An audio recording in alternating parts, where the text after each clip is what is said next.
Hi hello once again welcome back to our channel c&svlog. അപ്പോൾ കഴിഞ്ഞ ദിവസം Amazon നമുക്കൊരു പണി തന്ന കാര്യം ഞാൻ പറഞ്ഞായിരുന്നു. അപ്പോൾ അതിൽ നിന്ന് ആ ഒരു ഫ്രെയിം 2 ഭാഗമായിട്ടാണ് പോയത്. ഒരു ഭാഗം വെച്ചിട്ടാണ് നമ്മൾ കഴിഞ്ഞ ദിവസത്തെ ക്രാഫ്റ്റ് ചെയ്തത്. ഇനി ഇതുപോലൊരു പീസ് കൂടി ഉണ്ട്. പിന്നെ ഈ ഒരു ഗ്ലാസ് കൂടി വെച്ചിട്ട് നമുക്ക് ഇന്നത്തെ പരിപാടി നോക്കാം കേട്ടോ. ആദ്യം ഞാൻ ഇതുപോലത്തെ ഒരു ഇമേജ് എടുക്കുന്നുണ്ട്. അപ്പോൾ കുറച്ച് നാളുകൾക്ക് മുമ്പ് വരച്ചിട്ടുള്ളൊരു ഡ്രോയിങ് ആണ് കേട്ടോ. ഇനി ആ ഒരു ഗ്ലാസ് നമുക്ക് ഇതുപോലെ ഇതിന് മുകളിലേക്കായിട്ടൊന്ന് വെച്ച് കൊടുക്കാം. പിന്നെ ഒരു മാർക്കർ പെൻ വെച്ചിട്ട് ഞാൻ അതിൻ്റെ ഔട്ട്ലൈൻ ഒന്ന് വരച്ചെടുക്കുന്നുണ്ട്. അപ്പോൾ എന്തായാലും പെൻസിൽ ഡ്രോയിങ് ഒക്കെ ചെയ്യുന്ന അത്രയും പെർഫെക്റ്റ് ആയിട്ട് നമുക്ക് ഈ ഒരു മാർക്കർ പെൻ വെച്ചിട്ട് ചെയ്യാൻ പറ്റുമെന്ന് എനിക്കറിയില്ല കേട്ടോ. ജസ്റ്റ് നമ്മൾ ആ ഒരു ഔട്ട്ലൈനാണ് വരച്ചെടുക്കുന്നത്.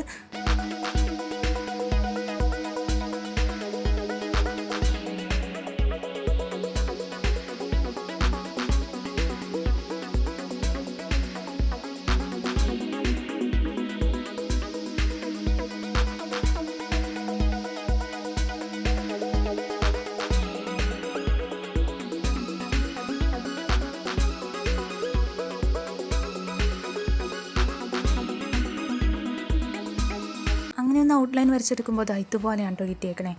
ഇനി അടുത്ത പരിപാടി എന്താണെന്ന് വെച്ചാൽ നമ്മളതിന് മുകളിലായിട്ട് ബ്ലാക്ക് കളർ ആക്രിലിക് പെയിൻറ്റ് വെച്ചിട്ടൊന്ന് വരച്ചെടുക്കുന്നുണ്ട്. അതിന് വേണ്ടിയിട്ട് ഒരു വൈറ്റ് പേപ്പറിന് മുകളിലായിട്ട് നമ്മൾ ആ ഒരു ഗ്ലാസ് വെച്ച് കൊടുത്തിട്ടുണ്ട് കേട്ടോ. എന്നിട്ട് ഇതുപോലെ ഒന്ന് വരച്ച് കൊടുക്കുകയാണ്.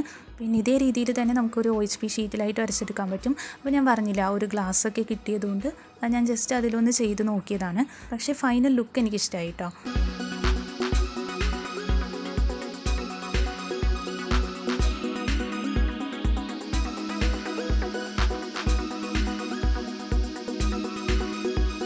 പിന്നെ ചെറിയ റോസാപ്പൂക്കളുടെയൊക്കെ രീതിയിൽ വരച്ചു കൊടുത്തില്ലേ, അവിടെയായിട്ട് മജന്ത കളറാണ് ഞാൻ കൊടുക്കുന്നത്.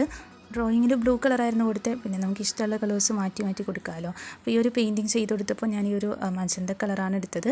അങ്ങനെ ഔട്ട്ലൈൻ ഒന്ന് സെറ്റാക്കി കഴിഞ്ഞിട്ട് നമ്മൾ ഓറഞ്ച് കളറിൽ അക്രിലിക് പെയിൻറ്റ് എടുക്കുന്നുണ്ട്.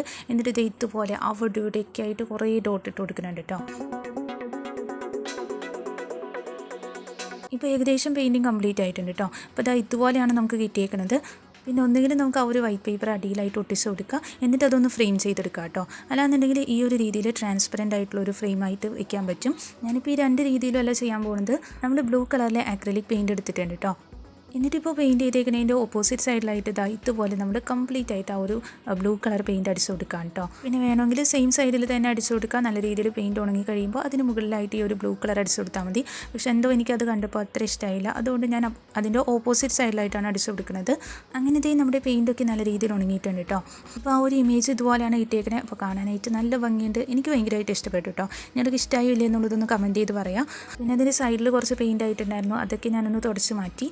ഇനി നമ്മുടെ ഒടിഞ്ഞ ഫ്രെയിമിൻ്റെ ബാക്കിയുള്ള ഭാഗം ഞാൻ എടുക്കുന്നുണ്ട്. എന്നിട്ട് നല്ല രീതിയിൽ വശമാക്കി കൊടുക്കുക കേട്ടോ. അതിനുള്ളിലേക്കായിട്ട് നമ്മുടെ ആ ഒരു ഗ്ലാസ് ഒന്ന് ഒട്ടിച്ച് കൊടുക്കുക.